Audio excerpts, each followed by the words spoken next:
اعوذ باللہ من الشیطان الرجیم بسم اللہ الرحمن الرحیم الحمد للہ الذی لا یبلغ مدحتہ القائلون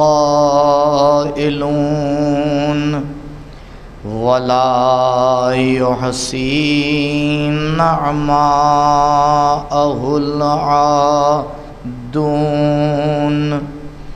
ولا يؤدي حقه المجتهدون فطر الخلائق بقدرته ونشر الرياح برحمته ووتدا بالصخور ميدان أرضه والصلاة والسلام والتحية والإكرام على النبي المصطفى والرسول المجتبى الذي دنا فتدلى فكان قاب قوسين أو أدنى هو الذي سمي في السماء بأحمد وفي الأرضين بأبي القاسم المصطفى محمد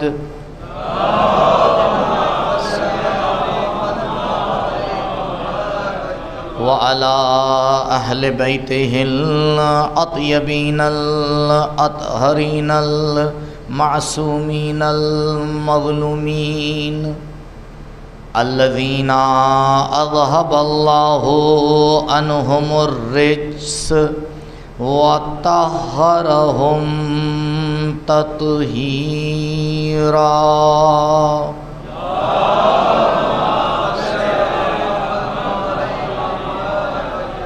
ولا سيما على الحجة الثاني عشر بقية الله المنتظر واللعنة الدائمة على أعدائهم وقتلتهم ومنكري فضائلهم أجمعين أما بعد فقد قال الله الحكيم في بيانه الكريم أعوذ بالله من الشيطان الرجيم الله الذي خلق 7 سماوات ومن الأرض مثلهن يتنزل الأمر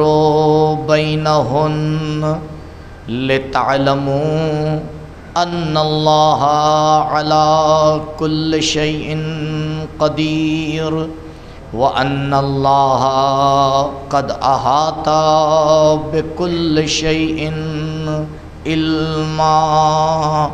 درود پڑھیں.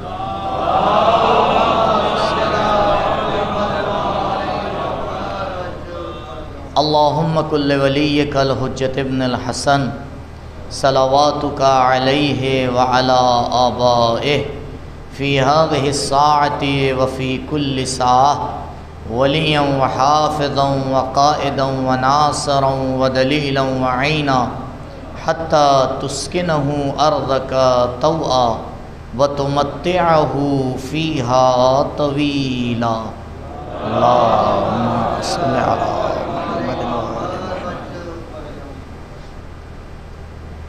عبادت کے لیے شرط ہے کہ انسان طہارت کے ساتھ عبادت میں داخل ہو. بعض عبادتوں میں جیسے نماز ہے، طہارت حاصل کرنے کے شریعت نے 3 راستے بتائے ہیں. وضو ہے، غسل ہے اور تیمم ہے۔ غسل کے حوالے سے چند نکات آج آپ کی خدمت میں پیش کرتا ہوں۔ علماء نے دو طریقے کا غسل بیان کیا ہے۔ ایک ہوتا ہے غسل ترتیبی اور ایک ہوتا ہے غسل ارتماسی۔ غسل ترتیبی یہ ہوتا ہے کہ آپ سر و گردن کو دھوئیں، پھر دائیں طرف اور پھر بائیں طرف، ترتیب کے ساتھ۔ لیکن غسل ارتماسی یہ ہوتا ہے کہ نہیں، آپ ایک بار میں آپ کا پورا بدن پانی کے اندر چلا جائے، یا اگر پانی کے اندر ہے تو آپ اسے ہلا لیں۔ فرق یہ دونوں میں ایک اہم فرق کہ غسل ارتماسی میں بدن کا پاک ہونا ضروری ہے۔ جب بدن پاک ہوگا تب آپ نیت کر کے یا تو مثال کے طور پر حوض میں یا سوئمنگ پول میں یا دریا میں جہاں پہ بھی آپ ڈبکی لگائیں گے، یا اگر پانی میں ہیں تو نیت کرنے کے بعد ایک بار اپنے بدن کو ہلا لیں گے۔ لیکن غسل ارتماسی میں شرط نہیں ہے، جیسے جیسے آپ دھوتے جائیں ویسے ویسے آپ پاک کرتے چلے جائیں، غسل ہو جائے گا۔ غسل ترتیبی میں یا غسل ارتماسی میں دونوں میں کچھ شبہات ہیں۔ یہ غسل کے لیے کوئی ضروری نہیں کہ تمام لباس کو پاک کیا جائے، غسل کا لباس سے کوئی ربط نہیں ہے، یہ ایک مسئلہ۔ وضو میں موالات شرط ہے، یعنی وضو میں ضروری ہے کہ آپ افعال وضو کو، جو وضو کے کام ہیں، چہرے کو دھونا، ہاتھ کو دھونا، سر کا مسح کرنا، پیر کا مسح کرنا، ترتیب کے ساتھ ساتھ اس میں موالات کی بھی رعایت کی جائے، یعنی اتنا فاصلہ نہ ہو کہ آدمی اس حالت وضو سے باہر آ جائے۔ لیکن غسل میں کچھ ایسا نہیں ہے۔ آپ نے سر و گردن کو دھویا صبح، اور اس کے بعد آپ نے ایک حصے کو دھویا دوپہر میں، اور تیسرے حصے کو اب بتا ایسے ٹائم بھی کہ آپ کو اگر نماز پڑھنا ہے تو بعد میں دھویا، کوئی صحیح ہے غسل آپ کا۔ ہاں، ترتیب شرط، البتہ ترتیب میں بھی ایک اختلاف ہے، اس پہ بھی توجہ رکھیے گا۔ آیت اللہ سیستانی حفظہ اللہ کے نزدیک اور آقا خامنہی کے مسئلے میں یہاں پہ فرق ہے۔ آقا خامنہی کے نزدیک ضروری ہے کہ پہلے سر کو دھویا جائے اور سر و گردن کو، اور اس کے بعد انہوں نے احتیاط واجب کے طور پہ کہا ہے کہ پہلے دائیں طرف دھوئے بعد میں بائیں طرف۔ لیکن آیت اللہ سیستانی حفظہ اللہ کی ہے اس ترتیب شرط نہیں ہے، صرف سر و گردن کا پہلے دھونا ضروری ہے، اور اس کے بعد وہ کہتے ہیں بہتر ہے، احتیاط بھی نہیں کیا انہوں نے کہا بہتر یہ ہے کہ پہلے دائیں طرف دھوئے اور پھر بائیں طرف۔ غسل کے متعلق مسئلہ یہ ہے کہ اگر انسان کئی غسلوں کی نیت کر رہا ہے، مثال کے طور پر جمعہ کا دن ہے تو اس کو غسل جمعہ کرنا ہے، اتفاق سے یہ جمعہ کا دن عید غدیر کے دن پڑ گیا، اس دن بھی غسل ہے، یا کسی ایسے دن پڑ گیا جو کوئی غسل کا دن ہے، اس کے گردن پہ غسل جنابت بھی ہے،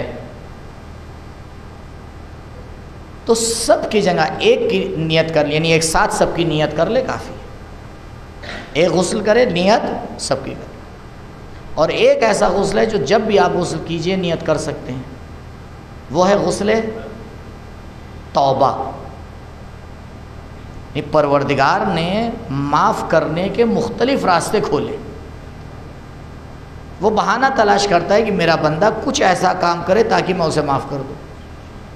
آپ غسل جمعہ کر رہے ہیں، اسی کے ساتھ آپ نیت کر لیے غسل توبہ۔ آپ کو غسل جمعہ کرنا ہے، آپ اسی کے ساتھ نیت کر لیے غسل توبہ۔ ایک مسئلے میں اور فرق ہے آغا سیستانی میں اور آیت اللہ خامنہی میں۔ میں انہی دو کے مسائل بیان کرتا ہوں کیونکہ زیادہ تر انہی کے مقلد ہیں، اگر کوئی کسی تیسرے کا مقلد ہے تو بہرحال اگر اختلاف ہے تو وہ جا کے دیکھیں۔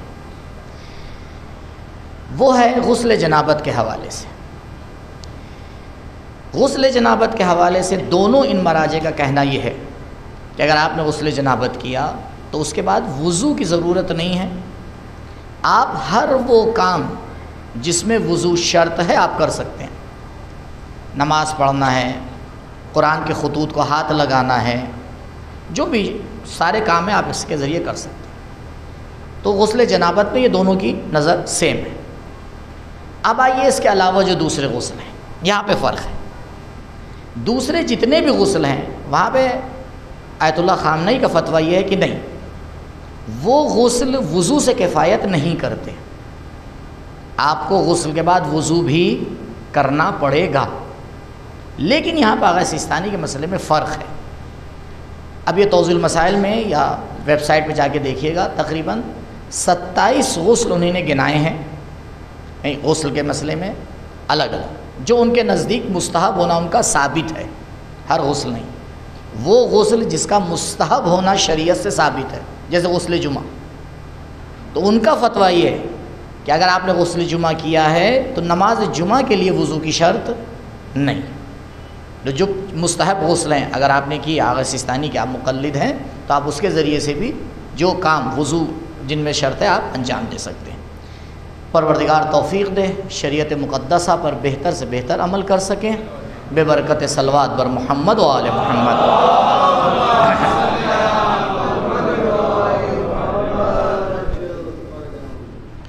ایک مرتبہ اور درود پڑھیں بر محمد و آل محمد۔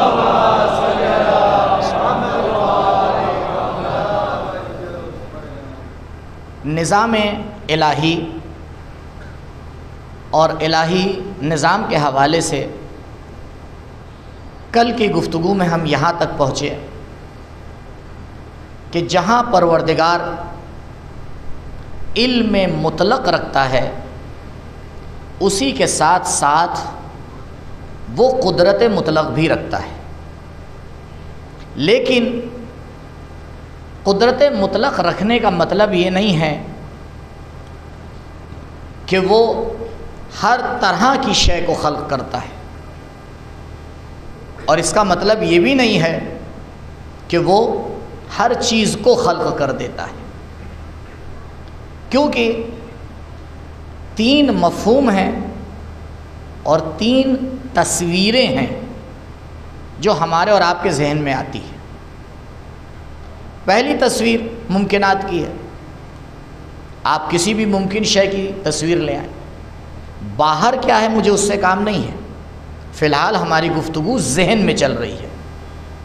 اور غور کیجئے گا، معرفت شناسی میں، مجھے میرا موضوع نہیں ہے فی الحال معرفت شناسی میں اور معرفت کے ابواب میں بہت فرق ہوتا ہے انسان ذہن میں کیا لے کے آ رہا ہے اور عالم حقیقت میں کیا ہو رہا ہے۔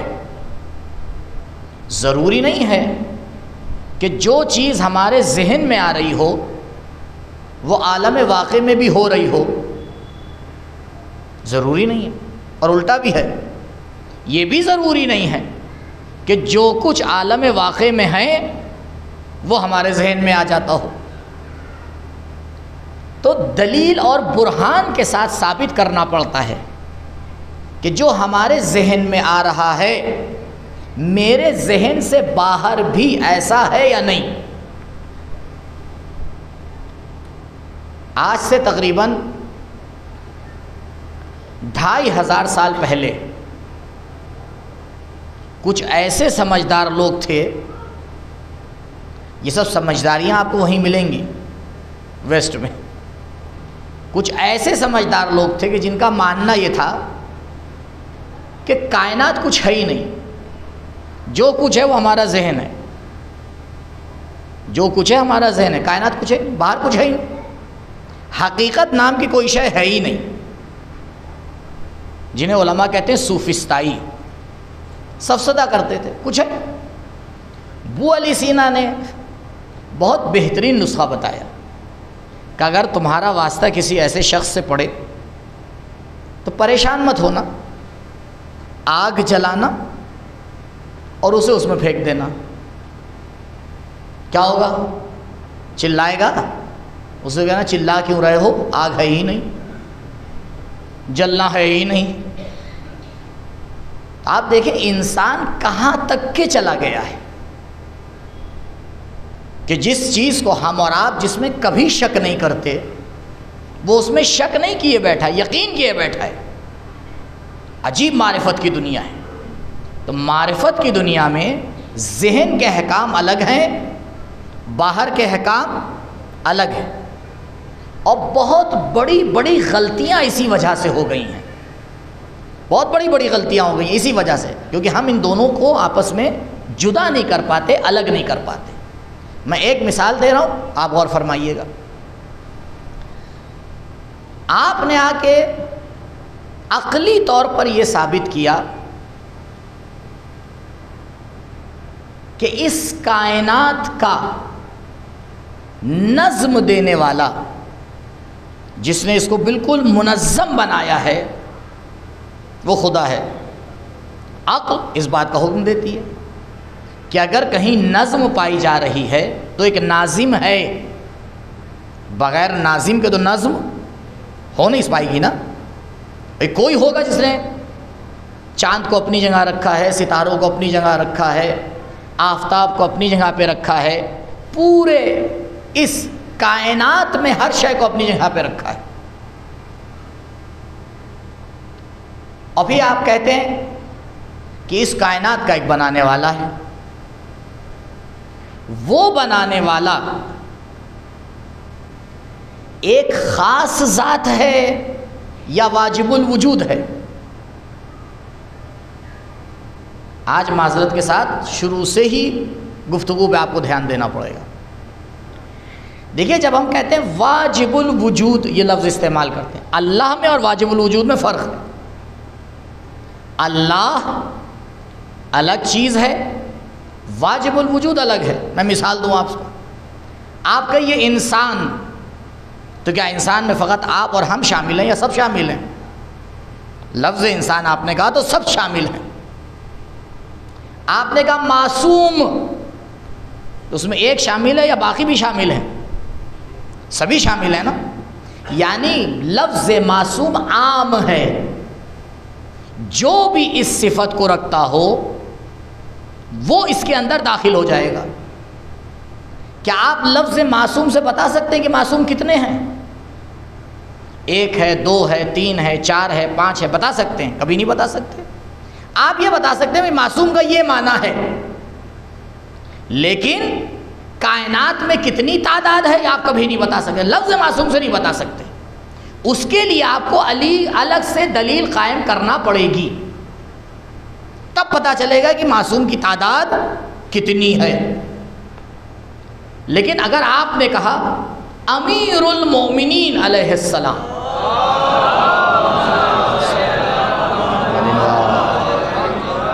علی ابن ابی طالب، آپ نے ایک نام لیا، تو کیا آپ کو ثابت کرنا پڑے گا کہ کتنے ہیں؟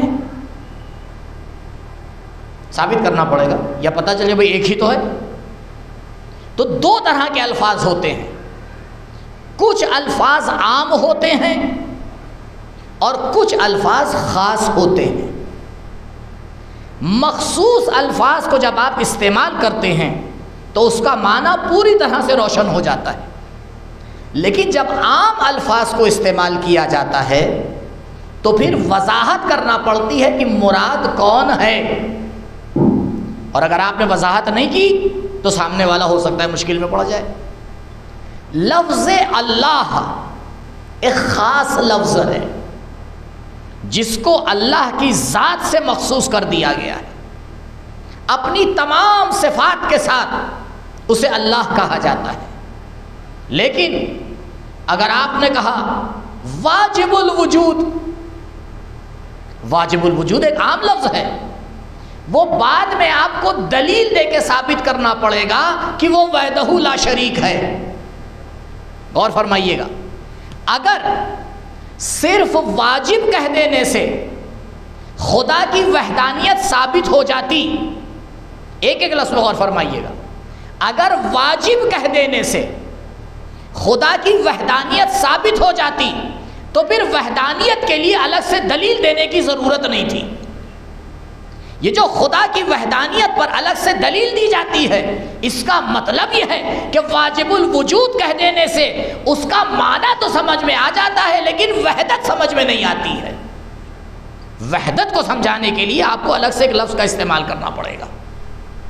تو الفاظ جو ذہن میں آتے ہیں ان کا الگ حکم ہے، باہر کیا ہو رہا ہے اس کا الگ حکم ہے. ضروری نہیں ہے کہ ذہن اور باہر آپس میں میچ کر جائیں. یہ بتانے کے لیے آپ کو دلیل دینا پڑتی کہ جو میں سوچ رہا ہوں، جو میں ثابت کر رہا ہوں، باہر بھی ویسا ہی ہے. اور ایک بہت بڑا مسئلہ ہے کہ اب اس سے زیادہ وضاحت ضروری نہیں ہے. آئیں اپنے مسئلے کی طرف. میرے ذہن میں آیا ممکن. اب ممکن کسے کہتے ہیں؟ کہا ممکن اس ذات کو کہتے ہیں. ہو سکتا ہے ہو سکتا ہے نہ ہو. کوئی آپ سے کہتا ہے بھائی قبلہ ممکن ہے آپ کے لیے کہ مجھے اتنے پیسے قرض دے دیں، تو ایک دفعہ آپ کہتے ہیں جی، ایک دفعہ آپ کہتے ہیں نہیں. تو ممکن میں دونوں آپشن ہوتے ہیں. اچھا دونوں آپشن کا ریشو کیا ہوتا ہے؟ بالکل برابر، 50-50. اسے کہا جاتا ہے ممکن. واجب کسے کہا جاتا ہے؟ کہ واجب اسے کہا جاتا ہے جس میں صرف ایک آپشن ہوتا ہے. واجب یعنی 100% ہے، ہو ہی نہیں سکتا کہ نہ ہو. اور تیسرا اور آخری لفظ ممتنع، محال. کا محال کیا ہے؟ کا محال میں بھی ایک ہی آپشن ہوتا ہے. محال یعنی نہیں ہو سکتا 100%.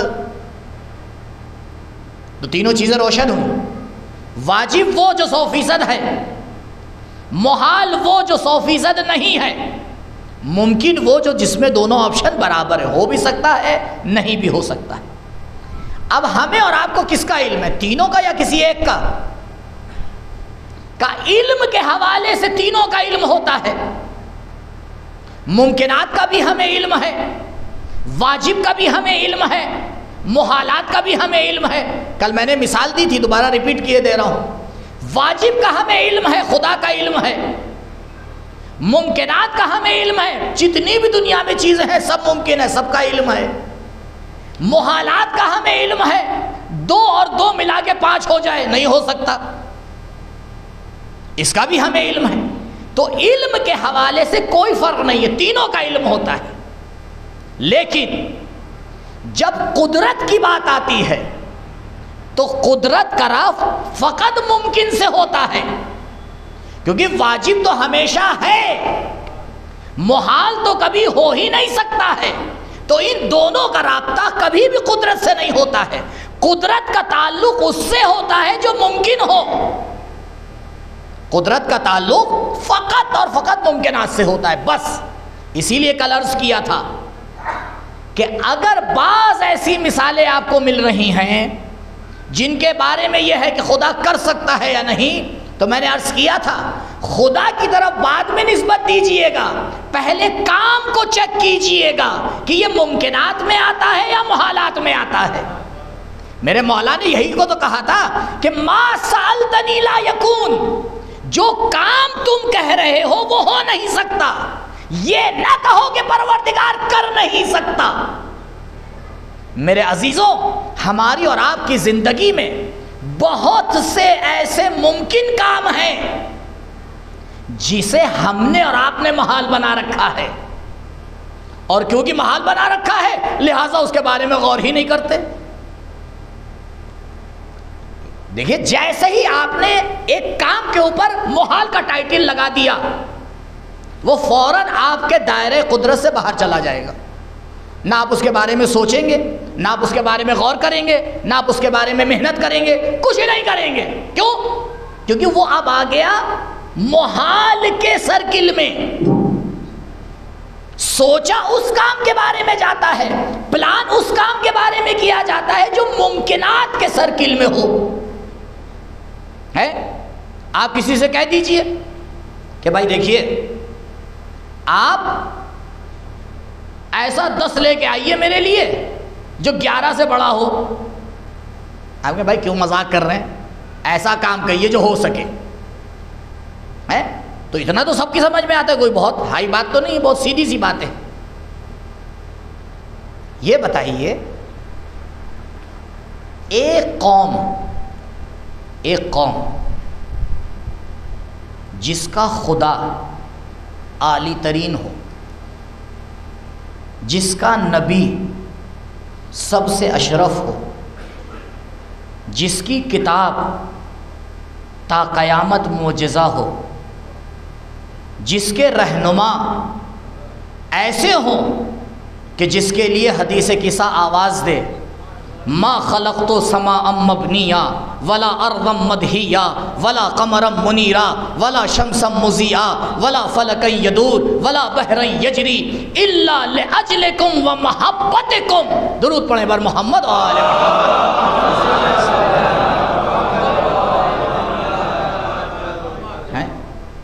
اور اگر اس میں سے کوئی ہستی پردہ غیب میں چلی جائے تو جن کو وہ اپنی طرف سے حجت بنا کے جائے وہ ایسے عالی ہوں، ایک قوم اگر ایسی ہو کہ جس کے پاس اتنی چیزیں ہوں، اس کا پوری دنیا والوں کے لیے نمونہ عمل بننا ممکن ہے یا محال؟ آپ بتائیں کس کرائیٹیریا میں رکھیں گا؟ ممکن ہے یا محال؟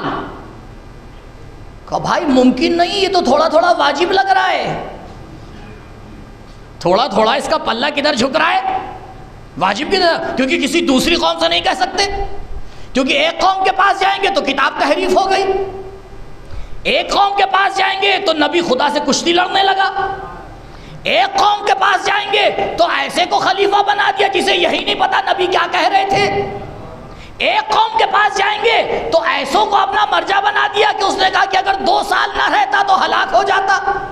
تو بھائی ایسوں سے تو توقع نہیں ہے، جس کے پاس اتنی عظیم چیزیں ہیں اس قوم کے لیے پوری طرح سے ممکن ہے کہ وہ پورے عالم میں سردار بن جائے، اب نہ بنے تو ان ہستیوں کی کمی نہیں ہے، یہ قوم کا مسئلہ ہے کہ جس نے محنت نہیں کی ہے آئیڈیل نہیں بن پائی ہے۔ درود پڑھے بر محمد و آل محمد۔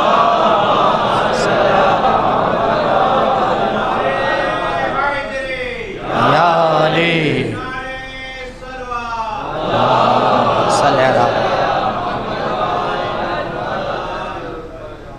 کہا یہ بننے کے لیے تو بہت سی چیزیں چاہیے، کہا بہت سی چیزیں چاہیے، آؤ تمہیں زندگی کے اصول چاہیے تو احادیث میں نظر آئیں گے، تمہیں حکومت کے اصول چاہیے تو مالک اشتر کے خط میں نظر آئیں گے، تمہیں زندگی کو اپنے آپ کو خدا سے ملانے کے لیے چاہیے تو دعائے کمیل میں نظر آ جائیں گے، دعائے عرفہ میں نظر آ جائیں گے، اگر تمہیں پروردگار سے رابطے کا طریقہ چاہیے تو صحیفہ سجادیہ میں نظر آ جائے گا، اگر تمہیں ایک دوسرے کے حقوق کی رعایت کرنا ہے تو چوتھے امام کے رسالے حقوق میں نظر آ جائیں گے، اگر تمہیں کائنات کی باریکیاں سمجھ میں آنا ہے تو چھٹے امام کی توحید مفضل میں نظر آ جائیں گے، اگر تمہیں غدیر میں آ کے زیارت کرنا ہے تو 11ویں امام کی زیارت غدیریہ میں نظر آ جائیں گے، اگر تمہیں اہل بیت کے فضائل چاہیے تو 10ویں امام کی زیارت جامعہ میں نظر آ جائیں گے، تو تمہیں زندگی کے کسی بھی شعبے میں اگر کامیابی چاہیے ہے اصول ہم بتا کے گئے ہیں، عمل تم کو کر کے دکھانا ہے، اصول ہم بتا کے گئے ہیں، تمہیں توحید چاہیے آؤ توحید صدوق کا مطالعہ کر کے دیکھو کیسی توحید کے باب میں روایتیں ہیں، اگر نبی کے صفات کو تمہیں جاننا ہے اصول کافی میں اٹھا کے باب حجت کا مطالعہ کر لو، اگر تمہیں قیامت کے بارے میں جاننا ہے تو ایک بار ثواب الاعمال اور عقاب الاعمال کی کتاب کو اٹھا کے دیکھ لو، اتنی چیزیں تمہیں مل جائیں گی، تمہاری عمر ختم ہو جائے گی، احادیث ختم نہیں ہو پائیں گی۔ علامہ مجلسی علیہ الرحمہ کتاب نہیں لکھی ہے، لائبریری ہے، ہر چیز میں غور فرمائیے گا،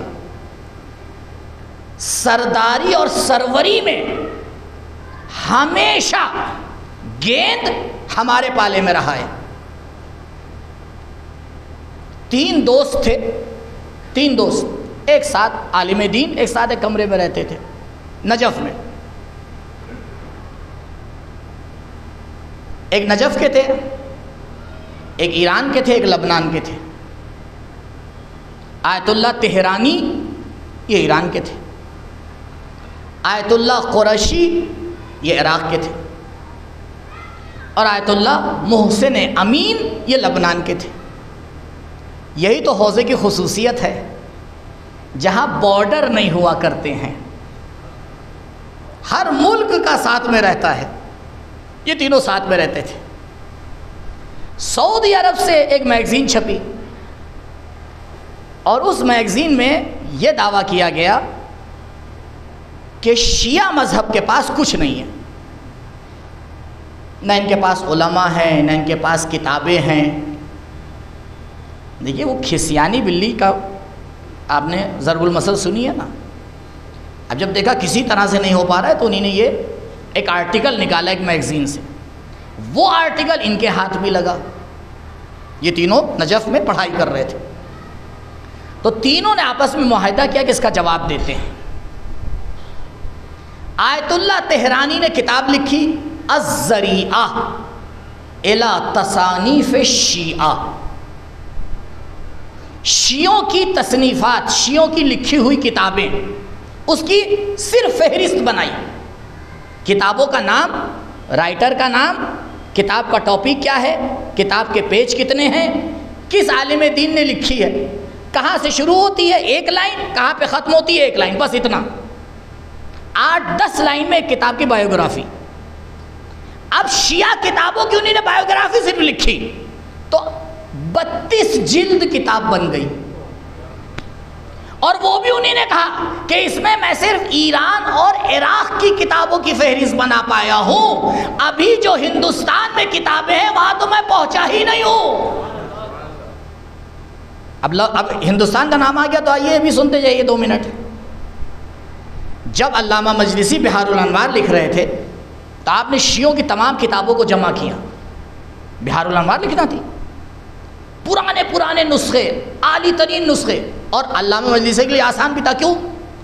کیونکہ اپنے زمانے کے سب سے بڑے عالم تھے، بادشاہ کی طرف سے پورا سپورٹ تھا۔ علامہ مجلسی کے منہ سے نکلنا تھا کہ یہ چاہیے، بادشاہ بالکل پوچھتا نہیں تھا کیوں، تو ظاہر میں حکومت بادشاہ چلا رہا ہوتا تھا، اشارے عالم دین کے ہوتے تھے۔ عزیزو یہی کہا گیا ہے جب حکومت علماء کے اشاروں پہ چلے تب کامیابی ہوتی ہے، جب علماء حکومت کے اشارے پہ چلتے ہیں تب سوال آتا ہے۔ درود پڑھے بر محمد و آل محمد۔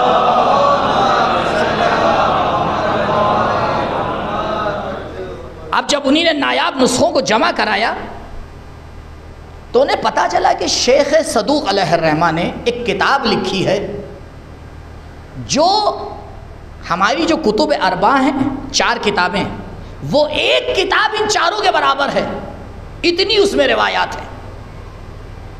اور اس کتاب کا نام شیخ صدوق نے رکھا تھا مدینۃ العلم، مدینۃ العلم۔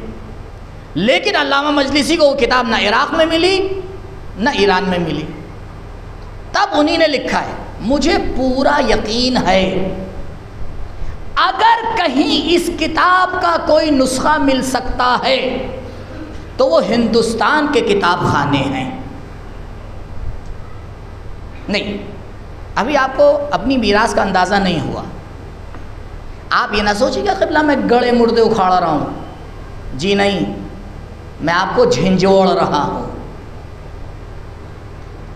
کیونکہ ایک قوم کو جب تک یہ نہ پتا ہو کہ اس کا سرمایہ کیا تھا وہ کبھی آگے بڑھنے کے لیے سوچتی ہی نہیں ہے۔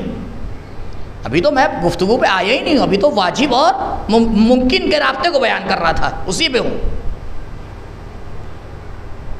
میر حامد حسین علی اللہ مقامہ، دیکھیے جو کہوں گا وہی کریے گا، صرف وہ لوگ صلوات بھیجیں گے جنہیں پتا ہے آپ اور آپ کا خدا ہے، صرف وہ لوگ صلوات بھیجیں گے جنہیں پتا ہے کہ میر حامد حسین موسوی علی اللہ مقامہ کی قبر کہاں ہے، جسے پتا ہے وہ صلوات بھیجے۔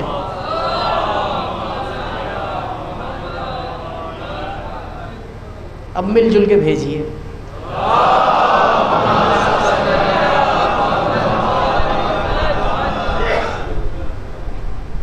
اب دل تو یہی چاہ رہا ہے کہ مصائب پہ آ جاؤں، کیونکہ اس سے بڑے مصائب ہیں ہی نہیں۔ میرے عزیزوں، میرے جوانوں، جو قوم اپنی میراث کی قدر نہیں کرتی اسے تلووں کے نیچے روند دیا جاتا ہے۔ اس عالم دین کی قبر آپ ہی کے شہر لکھنؤ میں ہے، اور ایسی جگہ پر ہے جہاں آپ ضرور گئے ہیں، ضرور گئے، بتاؤں گا نہیں۔ اب مجلس کے بعد ایک دوسرے سے پوچھئے گا، ضرور تھوڑی ہر چیز عالم دین بتائے، جتنا علم آپ کے پاس ہے آپ بھی بتائیے، یہ کون سی بات ہے؟ یہ بزرگ انسان جس نے تحفہ اثنا عشریہ کا جواب دیا، جب محدث دہلوی نے آ کے اپنی کم علمی کا اظہار کیا اور ایک کتاب لکھی اور اس کا ٹائٹل رکھا تحفہ اثنا عشری، اثنا عشری شیعوں کو گفٹ، ایک جلد کتاب کا ایک چیپٹر باب امامت، باپ اور بیٹے میر حامد حسین اور ان کے فرزند ناصر الملت، ان دونوں نے مل کے 30 جلد میں اس کا جواب دیا، اور جب کتاب ابقات منظر عام پر آئی تو ایسی کھلبلی مچ گئی، کہا کسی طرح اس کتاب کو چھپاؤ کیونکہ ہمارے لوگ مذہب بدل رہے ہیں۔ تو قبلہ ہم نے تو پہلے نہیں لکھی تھی، آپ نے ہی گستاخی کی تھی تو ہم نے جواب دے دیا۔ آپ یہ سمجھ رہے ہیں ایک ابقات لکھی گئی ہے؟ جی نہیں، تحفے کے جواب میں 84 سے زیادہ جواب لکھے گئے ہیں۔ تو آپ کو کسی عالم دین نے نجف سے خط لکھا، دیکھیے یہ میں آپ کا وقت نہیں لے رہا ہوں، یہ آپ نے مجھے مجبور کیا ہے، نہیں تو میں اپنے موضوع پہ آتا اور اسی کو بیان کرتا، آ جاؤں گا انشاءاللہ، اور اگر نہیں پہنچا تو آپ کی غلطی ہے۔ اگر جب میں نے ان کی قبر کی جگہ پوچھی تھی سب مل جل کے سلوات بھیج دیتے میں مطمئن ہو جاتا۔ آج کل تو حال یہ ہو گیا ہے کہ کسی بھی عالم کے امامے کے ساتھ فوٹو لگا لو سب کو آیت اللہ خمینی سمجھتے ہیں۔ کیوں؟ کیونکہ غور سے دیکھنا ہی نہیں نصیب ہوتا۔ غور کیجئے دین کے مسائل کے اوپر، کوئی باہر سے نہیں سکھانے آئے گا۔ اگر آپ دین کی حفاظت نہ کر پائے تو نہ دنیا بچے گی نہ دین بچے گا، دونوں جائیں گے۔ نجف سے عالم دین نے خط لکھا، بھائی نجف سے اس زمانے میں خط لکھ رہا تھا تو کوئی واٹس ایپ کا ٹیکسٹ میسج تھوڑی تھا کہ ادھر دبایا ادھر پہنچ گیا۔ کیا میسج کیا اس نے کہا علامہ یعنی علامہ میر حامد حسین علیہ الرحمہ، مجھے ایک کتاب چاہیے، میں نے نجف میں تلاش کی مجھے نہیں ملی، مجھے یقین ہے کہ آپ کی لائبریری میں وہ کتاب ضرور ہوگی، یقین ہے مجھے کہ وہ کتاب آپ کی لائبریری میں ضرور ہوگی، مجھے اشد ضرورت ہے اس کتاب کی، مجھے بھیج دیجیے۔ خط نجف سے چلا لکھنؤ پہنچا، میر حامد حسین نے خط اٹھایا پڑھا، اس کے نیچے جواب لکھا، برادر عزیز بے شک یہ کتاب میرے پاس ہے لیکن میرے پاس اتنا وقت نہیں ہے کہ میں اپنی کتابوں میں سے اس کو نکال کے آپ کو بھیج پاؤں، آپ نجف میں ہی تلاش کر لیجئے۔ خط واپس۔ یہاں وقت برباد کرنے سے ٹائم فرصت نہیں ہے، موز عالم کے پاس اتنا ٹائم نہیں ہے کہ لائبریری سے کتاب نکال کے دے پائے۔ خط گیا، جنہیں نے خط لکھا تھا ان کے پاس واپس جواب کیا، انہیں نے پھر خط لکھا کہ میں نے تو آپ سے عرض کیا کہ میں تلاش کر چکا ہوں، دوبارہ تلاش کرتا ہوں، اور پھر چند دن کے بعد انہیں نے خط لکھا کہ میں نے تلاش کیا کتاب نہیں ملی بھیج دیجئے۔ اب پھر آیا دوبارہ خط، پھر کئی مہینے کے بعد انہیں نے تلاش کر کے کتاب کو بھیجا اور معذرت خواہی کی، کہا دیکھیے میں نے پہلی فرصت میں کتاب آپ کو بھیجی ہے، میرے پاس اتنا وقت نہیں تھا کہ میں اس سے پہلے آپ کو بھیج پاتا۔ یہ تھے ہمارے علماء اور یہ تھی ہماری میراث۔ عزیزوں، دنیا کی مشکلات کو ہمارے علماء نے حل کیا ہے، کائنات کو جینے کا طریقہ ہمارے علماء نے سکھایا ہے، دنیا کو تہذیب اسلام نے دی ہے۔ اگر مسلمان بگڑ جائے تو اسلام کے اوپر حرف نہیں آنا چاہیے۔ مسئلہ یہ ہے کہ ہم نے زبان سے تو بہت نعرے لگائے ہیں لیکن عملی زندگی میں نہ قرآن کو اتار کے دیکھا ہے نہ اہل بیت کو اتار کے دیکھا ہے۔ یہ آج جو ہم دوسروں کے علم کے اوپر بڑے نازا ہو جاتے ہیں، اس کی وجہ یہ ہے کہ ہم نے اپنے علماء کا علم دیکھا ہی نہیں ہے، تو ہمیں بڑی چیزیں اچھی لگنے لگتی ہیں۔ مطمئن رہیے انشاءاللہ آواز پہنچ جائے گی۔ صلوات پڑھیے محمد علیہ وسلم۔ دیکھیے یہ نظام پروردگار ہے، شیطان دخالت کرے گا، جہاں ہدایت کی بات ہوگی وہ ضرور آ کے ٹانگ اڑائے گا، لیکن اسے کیا پتا کہ یہاں بھی علی والے بیٹھے ہیں۔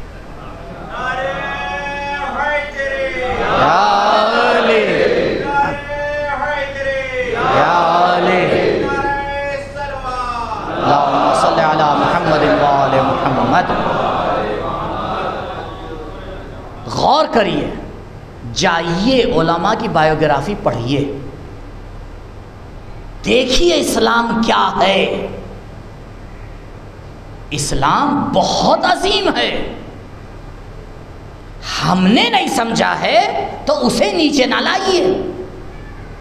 تاریخ میں یہی ستم ہوا ہے، جب مخالفین پروردگار کی خاص ہستیوں کی برابری نہ کر پائے تو دو کام کیے، جو گرے ہوئے تھے انہیں چڑھا دیا، اور جو چڑھے ہوئے تھے انہیں گرانے کی کوشش کی۔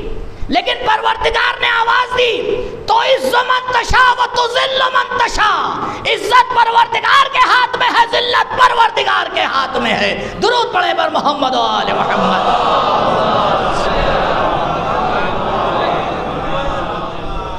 پورا بھروسہ رکھیے مکتب اہل بیت کے اوپر، اس مکتب میں اتنی طاقت ہے کہ یہ ہمیں اور آپ کو پوری کائنات کی سروری عطا کر دے۔ اس کے لیے محنت چاہیے، اس کے لیے صحیح سے اسلام کو سمجھنے کے لیے وقت چاہیے۔ غور کریے عزیزوں، بڑی عجیب بات ہے کہ علی کا چاہنے والا کسی فیلڈ میں اترے اور دوسروں سے بہتر نہ ہو، بڑی عجیب بات ہے، نہیں ہونا چاہیے، ہو ہی نہیں سکتا۔ کیوں؟ کیونکہ یہ تو اس ذات کا ماننے والا ہے جس نے، غور کیجئے گا، جس نے ناکامیابی کا تصور نہیں کیا۔ ہونا تو دور کی بات ہے، ہونا تو دور کی بات ہے۔ تھوڑا سا غور کر لیجئے، یا ایام ازا اسی لیے آتے ہیں، یا ایام ازا اگر آتے ہیں کہ آپ علم اٹھائیں تو آپ کو یہ بھی سکھاتے ہیں کہ کائنات کی نظر اسی علم کی طرف ہے، ایسے بنو کہ ان کے لیے زینت بن جاؤ۔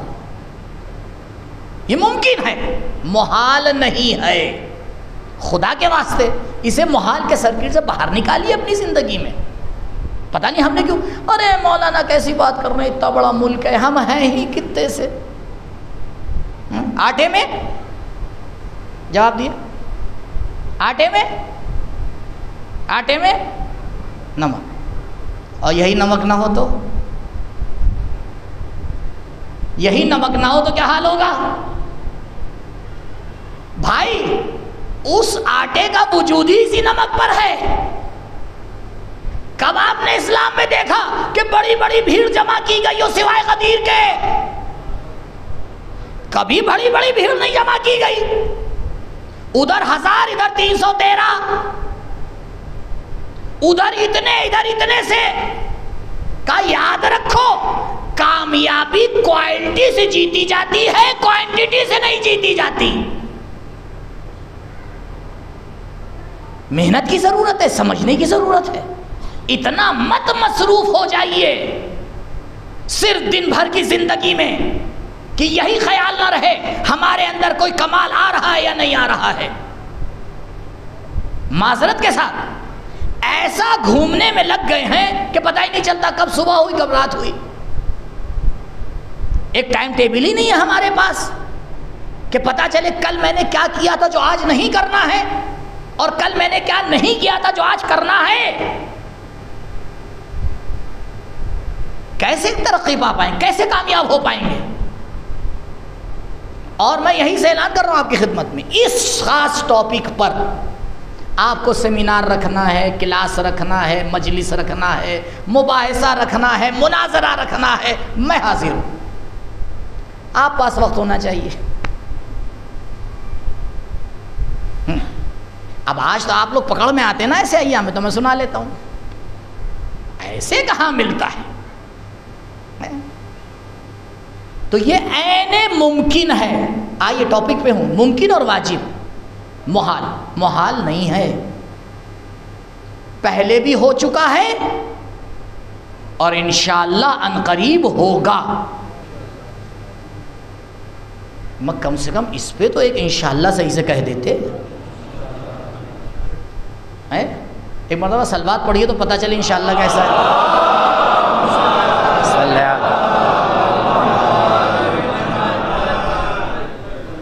نہیں, یہ چھت اڑانے والی نہیں تھی.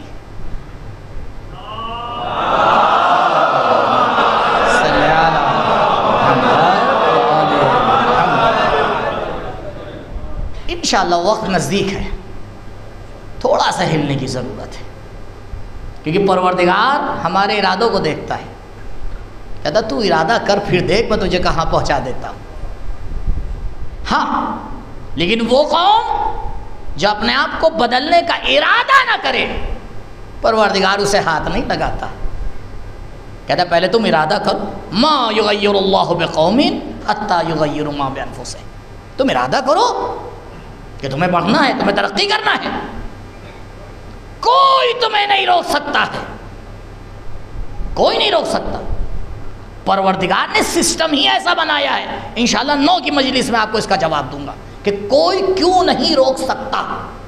ابھی آپ کو بڑا عجیب لگ رہا ہوگا نا کہ ہر طرف سے بندشیں ہیں, ہر طرف سے روکشیں ہیں. نہیں, یہ شیطان ہے. شیطان کا سب سے بڑا جال ہے نا امیدی. قرآن آواز دے رہا ہے نا امید مت ہونا, کیونکہ کفر ہے. نا امیدی کفر ہے.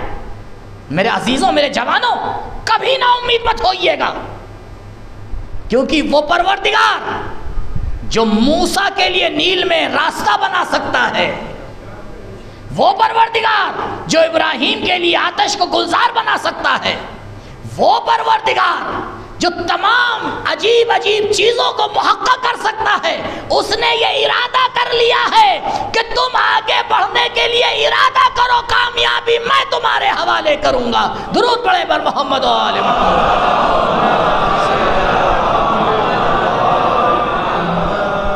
تینوں چیزیں ذہن میں آتی ہیں, چاہے واجب ہو, چاہے محال ہو, چاہے ممکن ہو. لیکن جیسے ہی قدرت کی بات آتی ہے, 2 کو باہر نکال دیا جاتا ہے. قدرت کا تعلق فقط ممکنات سے ہوتا ہے, لیکن جتنی بھی چیزیں ممکن ہوتی نہیں ہے. کتنے لوگ ہیں ان کے کیا اولاد نہیں ہوتی جبکہ ممکن ہے. کتنے لوگ ہیں بہت سے کام نہیں کر پاتے, ممکن ہے. کسی کو انسان ایسا بنا دیتا ہے, خدا پروردگار انسان کو ایسا بنا دیتا ہے, کسی کو کیسا بنا دیتا ہے. تو جتنے بھی ممکن کام ہیں وہ بھی تو نہیں ہو رہے ہیں. کیا راز ہے اس کے پیچھے؟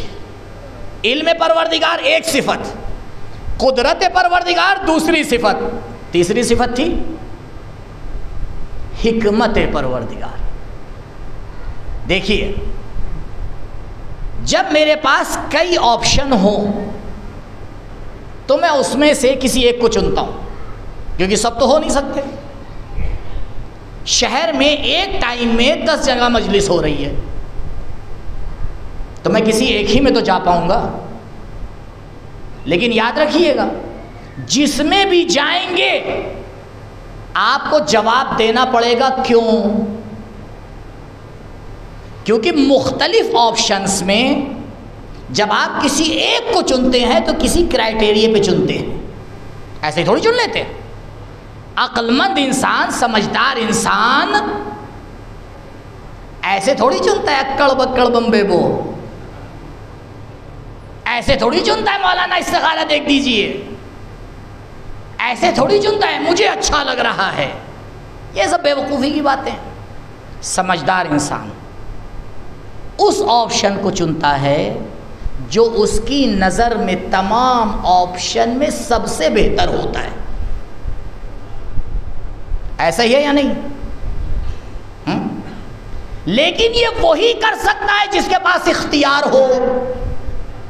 تو پتہ یہ چلا کہ حکمت سے پہلے پروردگار کی ایک صفت ہے، صفت اختیار، جو اس نے انسانوں کو بھی دی، اور انسانوں کو بھی اس بات کا اختیار دیا کہ وہ خود بخود چنے۔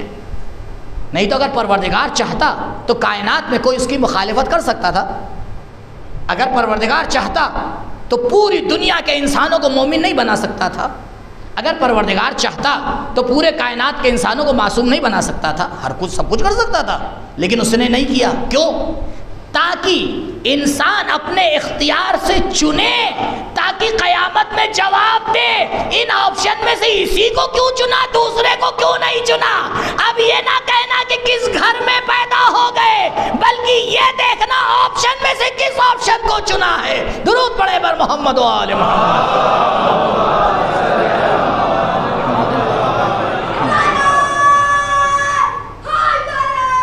یا علی یا علی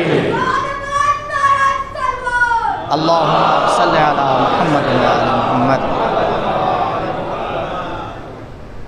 انسان اختیار کے ساتھ، مجبور کی بات نہیں ہو رہی، کیونکہ مجبور کے بعد آپشن ہوتا ہی نہیں ہے، بات ہی باہر ہے، اسے کنارے کھڑا کر دیے۔ اختیار کے ساتھ یعنی ایک فاعل، ایک کام کرنے والا جس کے پاس علم ہے، قدرت ہے، اختیار ہے، تب وہ آ کے چنتا ہے۔ اگر تینوں میں سے ایک صفت کو آپ مائنس کر دیں گے پھر وہ چن نہیں سکتا۔ تینوں ہونا چاہیے، علم ہونا چاہیے، قدرت بھی ہونا چاہیے، اور اختیار بھی ہونا چاہیے۔ اگر علم نہیں ہے چن نہیں سکتا، اگر طاقت نہیں ہے تو چن نہیں سکتا، مجبور تھوڑی چنتا ہے۔ اگر اختیار نہیں ہے تب بھی نہیں چن سکتا ہے، تو تینوں ہونا چاہیے۔ اب پروردگار کو چننا ہے، اس کا معیار کیا ہے؟ ایک ورڈ ہے، اس کو ذہن میں رکھیے، وہ ہے حکمت، اور اس پہ بہت گفتگو ہے، آج اور کل دونوں دن گفتگو ہے۔ پروردگار کسی حکمت کے تحت چنتا ہے، ہم اور آپ بھی کسی حکمت کے تحت چنتے ہیں، لیکن بہت بڑا فرق ہے ہمارے چناؤ میں اور اس کے چناؤ میں۔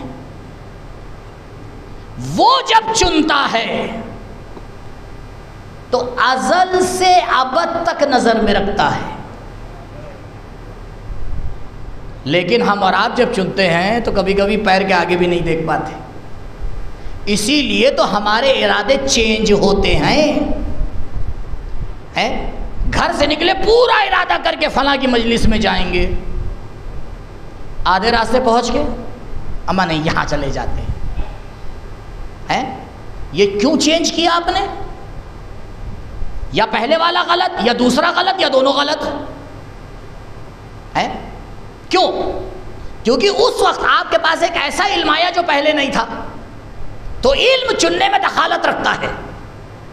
عزیزوں، جتنا عالی علم ہوتا ہے اتنا عالی چناؤ ہوتا ہے، اسی لیے بعض ملکوں کے چناؤ پہ بھروسہ نہیں کیا جا سکتا۔ آپ دیکھیے کیا سسٹم ہم نے اور آپ نے بنایا ہے۔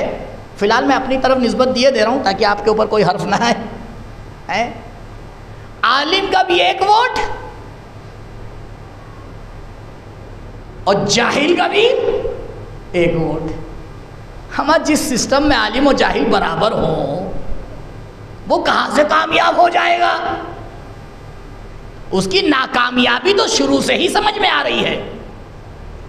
میں نے کہا ہے انشاءاللہ کہ بھی پروردگار توفیق دے، ایک صحیح سے سیمینار رکھیے، یہ میں اس لیے کہہ دیتا ہوں کہ حجت تمام ہو جائے، اور وہاں اسلامی حکومت کا سسٹم، دنیا میں جتنے حکومتی سسٹم ہیں اس کے ساتھ آگے بیان کیا جائے، اور ہر کوئی اپنا سسٹم لا کے بات کرے۔ ہم بھی اسلام کا سسٹم پیش کریں گے، پھر دیکھتے ہیں کون سا سسٹم عقل کے مطابق ہے۔ اسلام نے کسی وادی کو پیاسا نہیں چھوڑا ہے، مشکل ہماری ہے کہ ہم نے پیاس کا اظہار نہیں کیا ہے. اس نے تو ہر چیز آگے بتائی ہے. چنے گا وہی جو عالم ہوگا، جاہل نہیں کر سکتا. چنے گا وہی جو قدرت رکھے گا، مجبور نہیں کر سکتا، اختیار کے ساتھ. اب پروردگار کو چننا ہے. کیا چننا ہے؟ ایک نظام. موضوع کیا ہے؟ الہی نظام. میرا اور آپ کا نظام نہیں، الہی نظام. آئیے پروردگار سے سوال کرتے ہیں، پروردگار تو نے یہ جو نظام چنا ہے اس کے پیچھے حکمت کیا ہے؟ کیا حکمت ہے اس کے پیچھے؟ تو نے ایسا ہی کیوں چنا؟ تو نے ایسے انسان کیوں نہیں بنائے کہ جن کے ماتھے پہ آنکھ ہو؟ تو نے انسانوں کو اشرف کیوں بنایا؟ ملائکہ کو بنا دیتا. تو نے اس سسٹم میں محنت کو کیوں رکھا؟ نہ رکھتا. یہ جتنا بھی ہے. اب آپ بتائیں کتنے سوال ہوں گے آپ کے پاس؟ اگر آپ اس ٹائپ کے سوال لکھنا شروع کریں تو اگر ایک انسان لکھے تو پوری عمر ختم ہو جائے گی، سوال نہیں ختم ہو پائیں گے. تو اس طرح تو مجلس نہیں ہو پائے گی. بھائی میں کتنوں کا جواب دوں گا آپ کو؟ تو آپ کو پرنسپل دینا پڑے گا. قانون سیکھیے. کیا قانون ہے پروردگار کی خلقت کا؟ جب پروردگار ایک نظام کو خلق کرتا ہے، جب ایک مخلوق کو بناتا ہے تو کن چیزوں کا لحاظ کرتا ہے؟ اور اس نے وہی چیزیں ہماری اور آپ کی ذات میں بھی رکھی ہیں. ہلکے اتنی نہیں، ایک ہلکی سی اس کی نشانی رکھی ہے ہمارے اندر. کیوں رکھی ہے؟ تاکہ اس نشانی سے ہم سمجھ جائیں یہ ایسا ہے تو وہ کیسا ہوگا. میں ایک مثال دوں تاکہ انشاءاللہ آپ سمجھیں کہ ہم کیسے کرتے ہیں، خدا کیسے کرتا ہے. ایک مرتبہ درود پڑھیں پر محمد و آل محمد.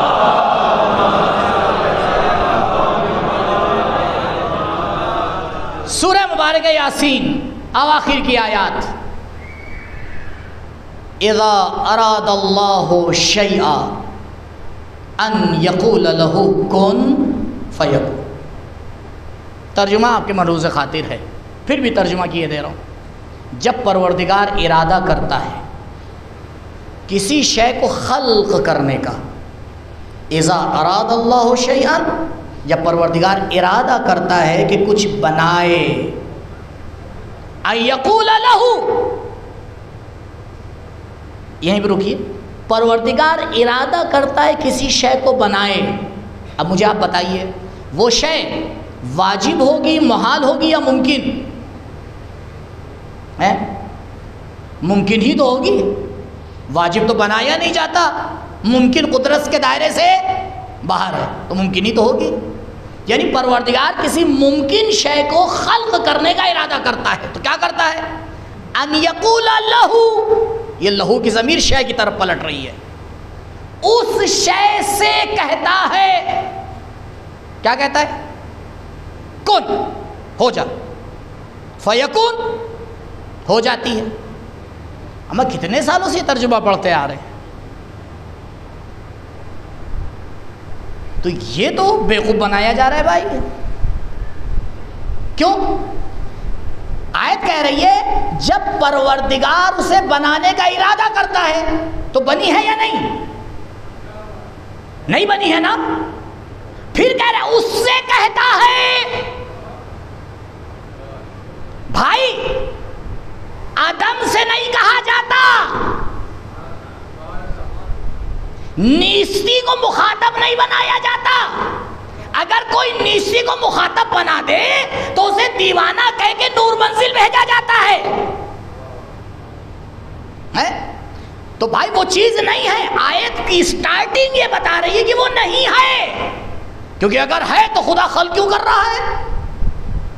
تو نہیں ہے نا. اور پھر آیت کیا کہہ رہی ہے؟ اس سے کہتا ہے. ارے کس سے کہتا ہے؟ کس سے کہتا ہے؟ جب نہیں ہے تو کہہ کیوں رہا ہے، اور اگر ہے تو بنا کیوں رہا ہے؟ یا بنانے سے ہاتھ ہٹائیے یا کہنے سے ہاتھ ہٹائیے، دونوں میں سے کسی سے ہاتھ ہٹائیے گا تو قرآن کے کافر ہو جائیے گا. اسی لیے قرآن دعوت فکر دیتا ہے. افلا یتدبرون افلا یتفکرون، اولی الالباب کے الفاظ آتے ہیں، لیکن ہم نے تو طے کر لیا ہے کہ اس عقل کا استعمال نہیں کریں گے، باقی سب کچھ کر لیں گے.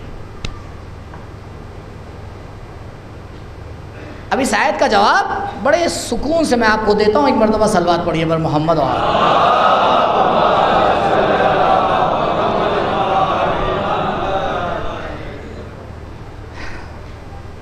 آپ سب نے گنبد حسینی کو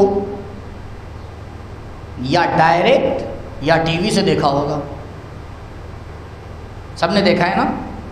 مثال میں نے ایسی ڈھونڈی ہے جو سب کے لیے ہو. سب نے دیکھا ہے. اب آپ ارادہ کیجئے، ساتھ میں رہیے گا میرے. اب آپ ارادہ کیجئے کہ اس گنبد کی تصویر اپنے ذہن میں بنائیے. ارادہ کیجئے. کیا آپ نے ارادہ کیا؟ اچھا اب بنائیے. جب آپ نے ارادہ کیا تبھی بن گئی یا بعد میں بنی؟ نہیں، میرے ساتھ نہیں آپ. میں نے آپ سے کہا کہ آپ ارادہ کیجئے، گنبد کی تصویر بنائیے. آپ میں سے کون تھا جس نے اسی ٹائم نہیں بنائی؟ آپ منتظر نہیں رہے میرے امر کے کہ مولانا کہیں گے اب بناؤ تب بنائیں گے. جیسے ہی میں نے آپ سے کہا ارادہ کیجئے بنانے کا، ویسے ہی آپ نے اپنے ذہن مبارک میں گنبد کی تصویر بنا دی. اس کا مطلب یہ ہے پروردگار کا ارادہ اور خلقت الگ چیز نہیں ہے. ارادہ بھی وہی ہے، خلقت بھی وہی ہے. درود پڑھیں پر محمد و آل محمد.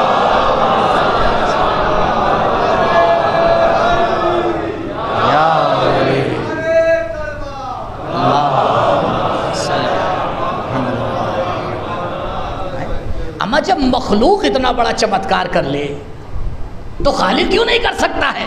بس فرق اتنا ہے کہ مخلوق وادی ذہن میں کرتی ہے، خالق پوری کائنات میں کر کے دکھا دیتا ہے.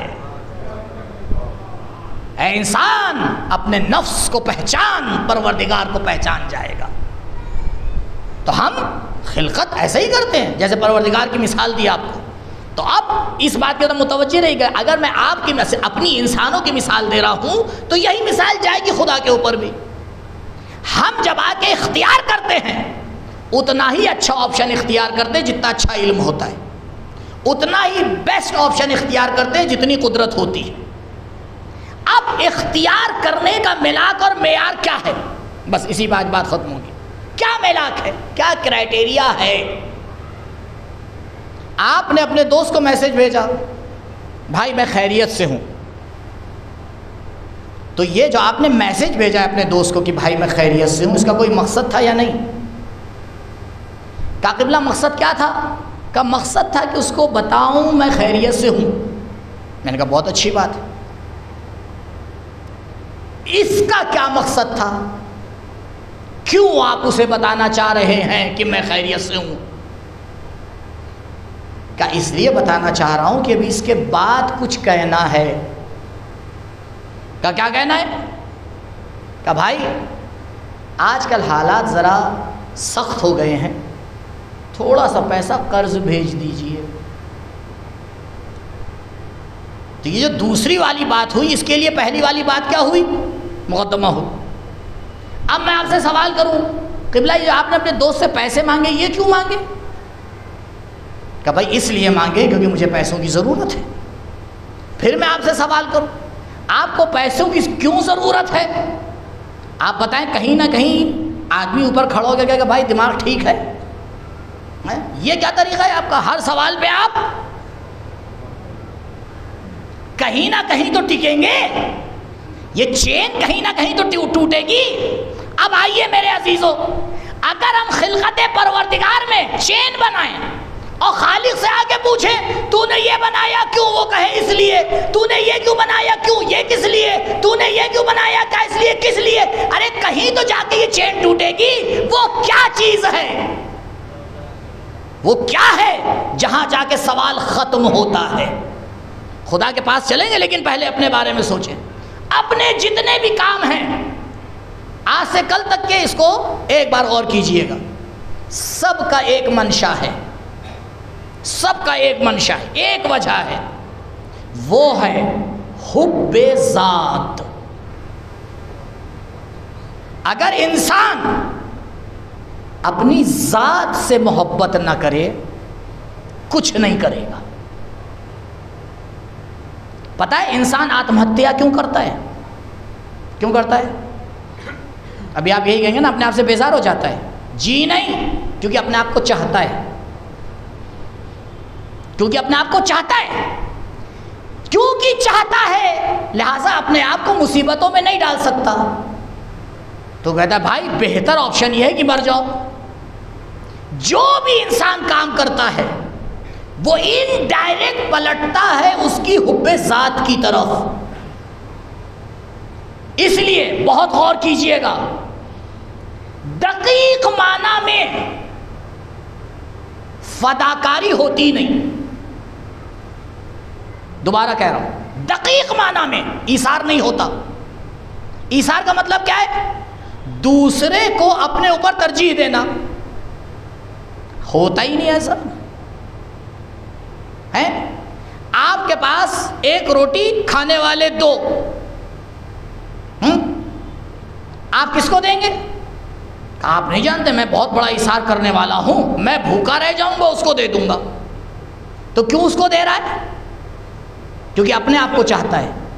آپ کہیں مولانا اپنے آپ کو کہاں چاہتا ہے؟ اس کو چاہتا ہے اس لیے دے رہا ہے۔ جی نہیں، کیونکہ اسے معلوم ہے اس کے بدلے میں جو ملے گا وہ اس سے بہتر ہے، تو وہ بھی بہتر آپشن کو چن رہا ہے کہ بھائی روٹی دے دو کوئی بات نہیں، آخرت میں تو روٹیوں کی قطار لگ جائے گی۔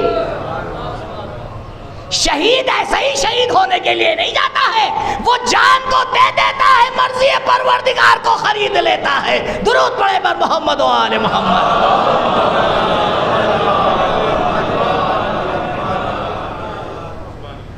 تو سب سے پہلے ضروری ہے عزیزوں کہ انسان اپنے آپ سے محبت کرے۔ گنہگار انسان اپنا دشمن ہوتا ہے، سست انسان اپنا دشمن ہوتا ہے، جاہل انسان اپنا دشمن ہوتا ہے، وقت کو برباد کرنے والا انسان اپنا دشمن ہوتا ہے، موقع سے صحیح استعمال نہ کرنے والا انسان اپنا دشمن ہوتا ہے۔ وہ انسان جو اپنے آپ سے محبت کرتا ہے وقت کا صحیح استعمال کرتا ہے، وہ انسان جو اپنی قدر اور قیمت کو جانتا ہے، وہ ایک ایک لمحے کو اس طرح سے گزارتا ہے کہ کہیں ایسا نہ ہو اس لمحے میں اس سے بہتر کوئی کام ہو میں کر نہ پاؤں۔ پروردگار نے بھی کائنات کو خلق کیا ہے کیونکہ پروردگار سب سے زیادہ اپنے آپ کو چاہتا ہے۔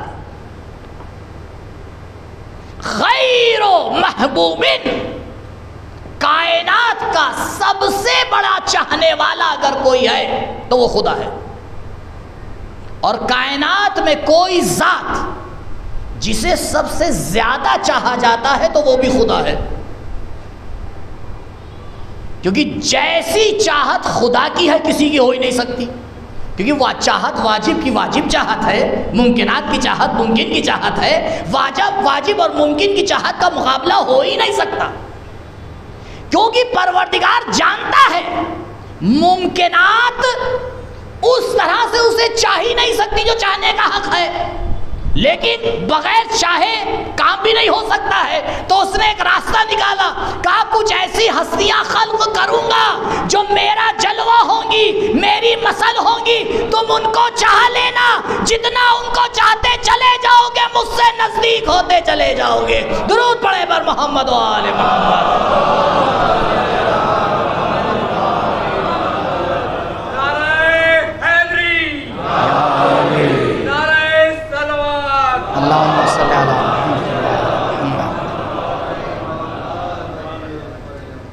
جو شستر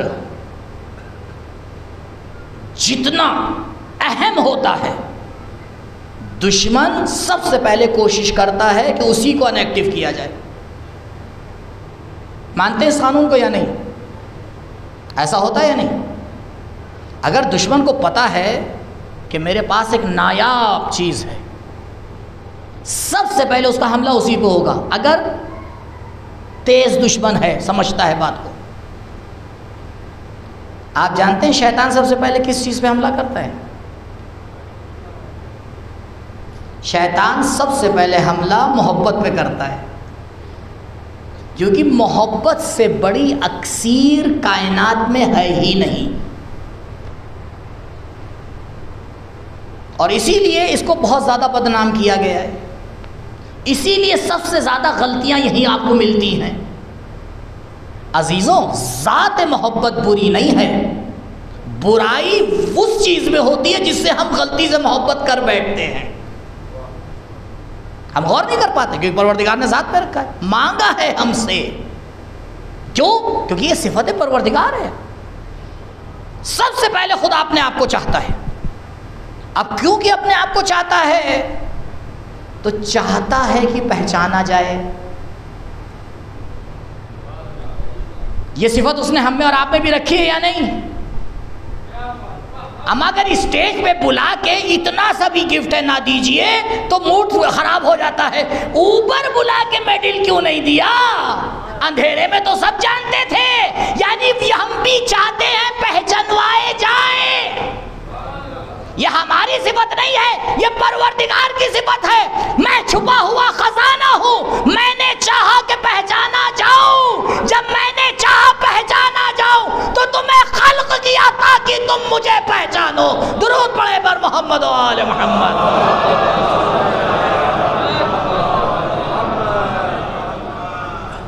ترجمے پہ غور نہیں کیا آپ نے؟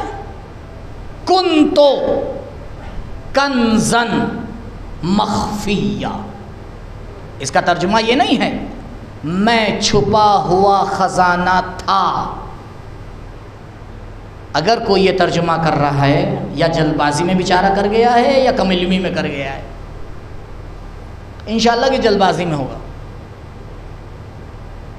کیا میرے اور آپ کے پہچاننے سے خدا چھپے ہونے سے باہر آ گیا؟ وہ ذات تو کل بھی چھپی ہوئی تھی، آج بھی چھپی ہوئی ہے، آخرت تک چھپی رہے گی۔ پروردگار عجیب ماجرا بنا دیا تو نے، پیدا بھی کیا پہچانوانے کے لیے اور پہچاننے بھی نہیں دے رہا ہے۔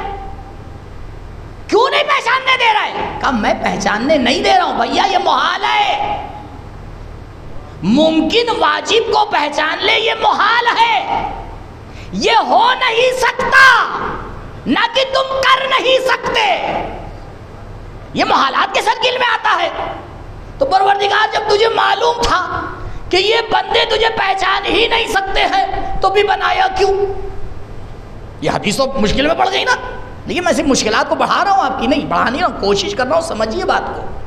یہ اتنی باتیں جو آپ نے آج کل ممبر سے سنی، اس کے رابطے کو سمجھیے کیا ہے، کیوں پروردگار خلق کر رہا ہے؟ کیونکہ اپنے آپ کو چاہتا ہے، اور اپنی چاہت کا تقاضا یہ ہے کہ اسے پہچانے۔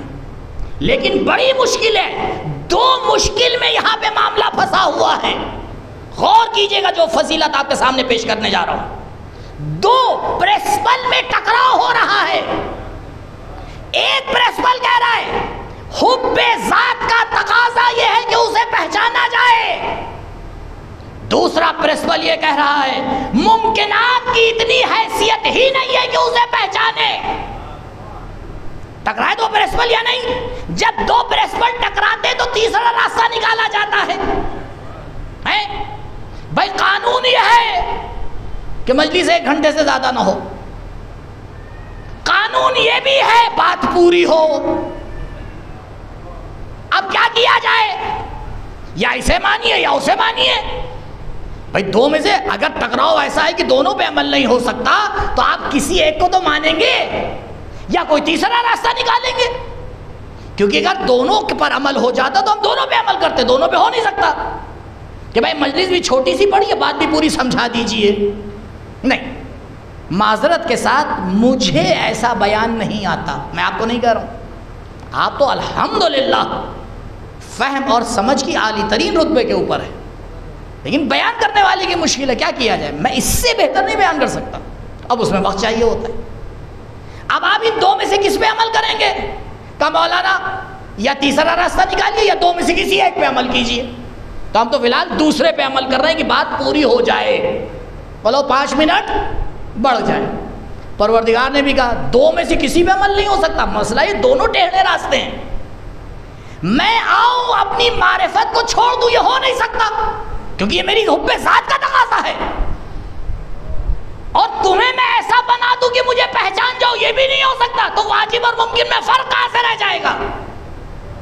کہ پروردگار اس مشکل کا حل کیا ہے؟ شب جمعہ ہے، کہ اس مشکل کا حل حدیث قصہ میں تلاش کرنا. کچھ ایسی ہستیاں بناؤں گا جو میری صفات کا مظہر ہوں گی، تم مجھے نہیں پہچان سکتے ہو، ان کی محبت پہ تمہارے اوپر واجب کر دوں گا تاکہ پہچاننا بھی ہو جائے، تمہارا بھی کام ہو جائے. درود پڑھے پر محمد و آل محمد.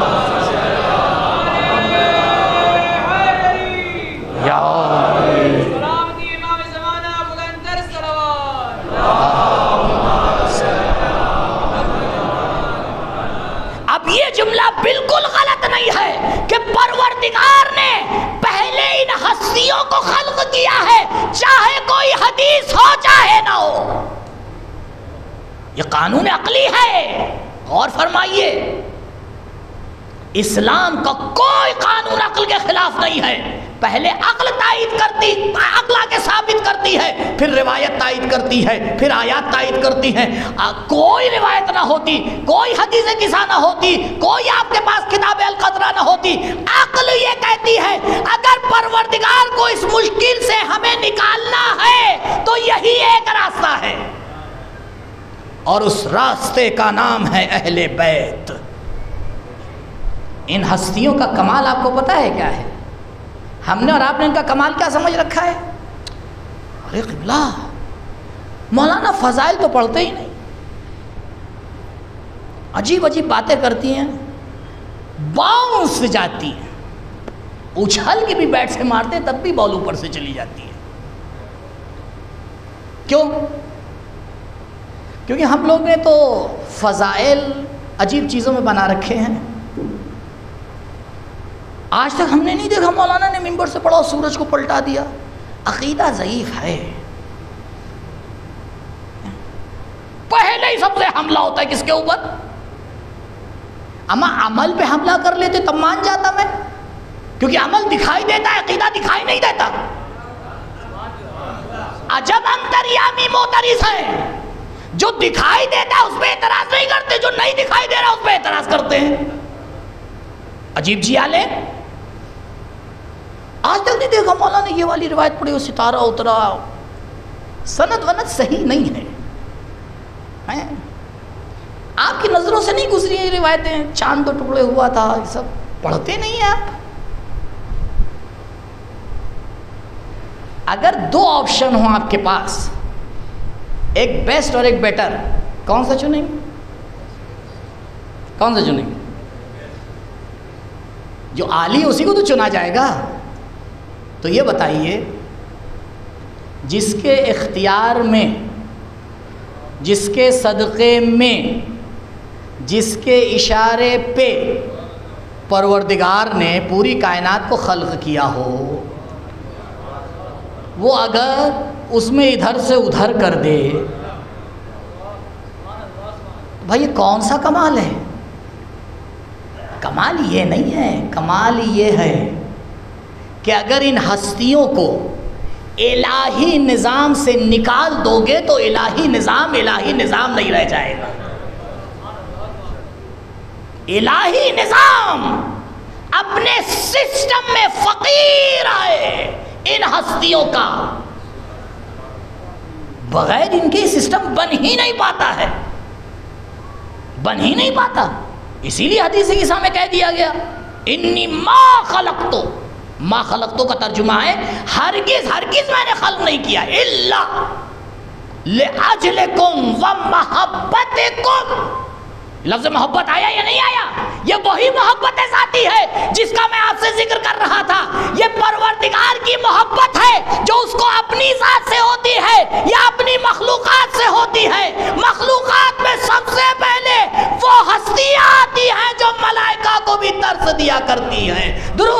محمد و آل محمد۔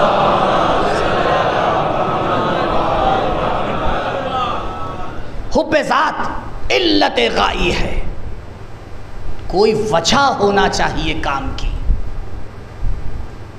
جو بھی کام کیجئے اس میں معقول وجہ رکھیے تاکہ آپ بھی مطمئن ہو کے کام کریں اور کام کرنے سے آپ کو اطمینان بھی ملے، کمال بھی ملے۔ فلاں دوست نے کہا ہم وہاں چلتے ہیں، چل دی، اور وہاں جانے کے بعد اب سر کے اوپر جو ہے وہ مار رہے ہیں، کیوں آ گئے؟ تو بھائی پہلے پوچھنا چاہیے تھا نا کہاں جا رہے ہو لے کے۔ یہ جذباتی فیصلے نہیں، بہت غور کر کے۔ جناب عبداللہ ہیں، مکے سے سید الشہداء علیہ السلام روانہ ہوتے، مل جل کے صلوات پڑھیے بر محمد و آل محمد۔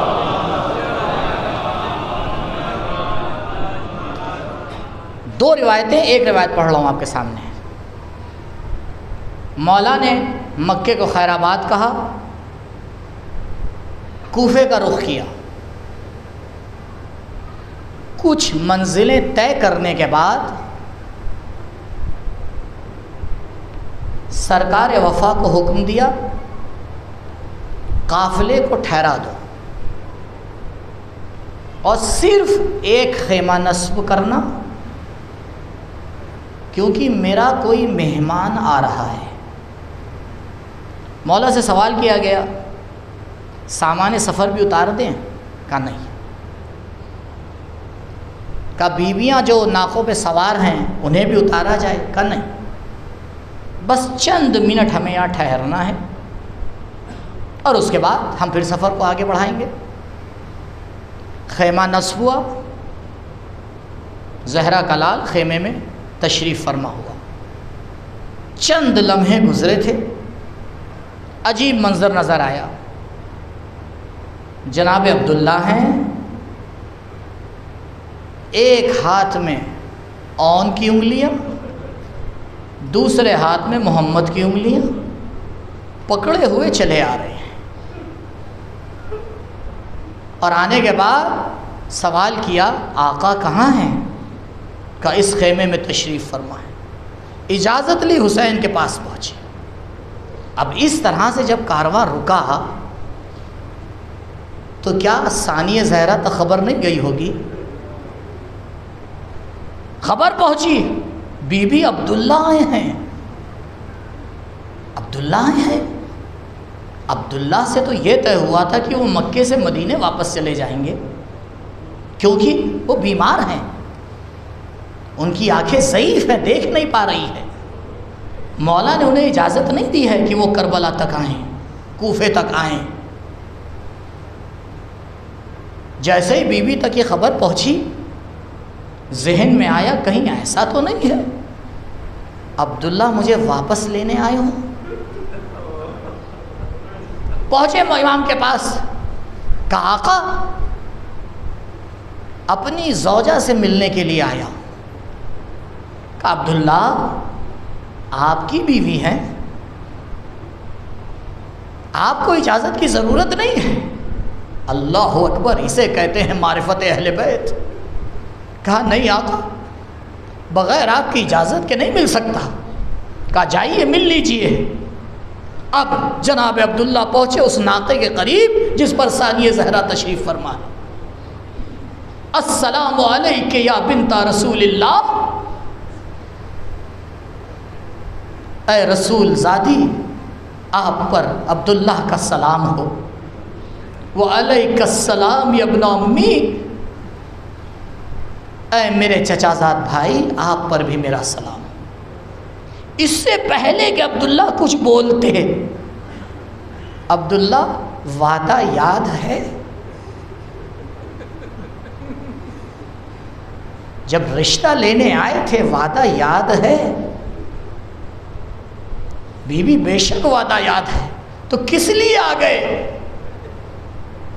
کس لیے آئے ہیں؟ عبداللہ ذہن میں سوال ہے، میں نے آپ سے عرض کیا انسان کوئی بھی کام کرتا ہے سمجھ کے کرتا ہے۔ بی بی نے سوال کر لیا، کہا بی بی ہرگز میں آپ سے یہ کہنے نہیں آیا ہوں کہ واپس چلیے، لیکن میں جانتا ہوں بڑا سخت سفر ہے، اور میرے نبی کا حکم ہے جب مشکلات کا سفر کرنا تو صدقہ دے دینا، میرے پاس صدقہ دینے کو کچھ نہیں ہے، یہی 2 اولادیں ہیں، ان کو لے جائیے، اگر حسین میں مصیبت پڑے تو میری طرف سے نچھاور کر دیے گا، محمد کو لے جائیے، اگر مصیبت اور بڑی ہو تو اپنی طرف سے قربان کر دیجئے گا، جانیں قربان ہو جائے ایسی معرفت کے اوپر، ایک ایک فیصلہ سمجھداری کا ہے۔ عبداللہ، اسی لیے آپ کے ہاتھ میں میرے بابا نے رشتہ رکھا تھا، کیونکہ آپ حسین کو پہچانتے ہیں۔ لو عزادارو، آنو محمد سفر کا حصہ بنے، کربلا پہنچے۔ میں نے آپ سے محبت کا ذکر کیا نا، آپ جانتے ہیں کہ محبت 2 طرفہ ہوتی ہے، ایک طرفہ نہیں ہوتی ہے، محبت 2 طرفہ ہوتی ہے۔ زینب کو علی اکبر سے بڑی محبت تھی، جتنی محبت زینب کو علی اکبر سے تھی اتنی ہی محبت حسین کو آنو محمد سے تھی۔ 2 طرفہ معاملہ ہے۔ راوی لکھتا ہے کہ شہزادے بار بار آتے ہیں، اجازت لیتے، حسین اجازت نہیں دیتے۔ کربلا میں صرف 2-3 ایسی شخصیتیں ہیں جنہیں امام نے اجازت نہیں دی ہے، ان میں سے ایک آنو محمد ہے۔ ایک کا سن 10 سال، ایک کا سن 9 سال۔ آپ سوچیں 9 سال اور 10 سال کا سن کیا ہوتا ہے؟ جب کافی دیر گزر گئی تو عجب منظر ہے، ثانیہ زہرا ہیں، دونوں کا ہاتھ پکڑے ہوئے خیمے میں آ جاتی ہیں، بھیا کچھ مانگنے آئی ہوں۔ ہاں بہن کہیے کیا بات ہے؟ بھیا کیا بات ہے؟ سب کو اجازت ملی جا رہی ہے، میرے آنو محمد نے کیا خطا کی ہے؟ بہن زینب شاید عبداللہ راضی نہ ہو۔ نہیں بھیا، عبداللہ تو خود لے کے آئے تھے۔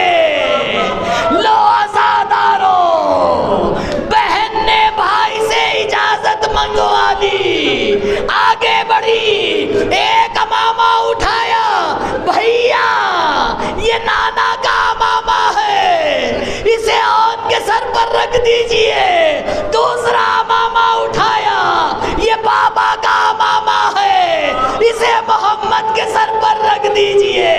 شہزادے رن میں گئے، کچھ دیر کے بعد حسین تو جنازے لے کے آ رہے ہیں۔ ارے طریقہ یہ تھا، بنی ہاشم کا کوئی بھی جنازہ آیا زینب استقبال کو آئی، لیکن جب آنو محمد آئے زینب نظر نہیں آ رہی۔ اب جو دیکھا سجدہ معبود میں سر ہے، اے میرے معبود تیرا لاکھ لاکھ شکر ہے، زینب کی قربانی کو قبول کر لیا۔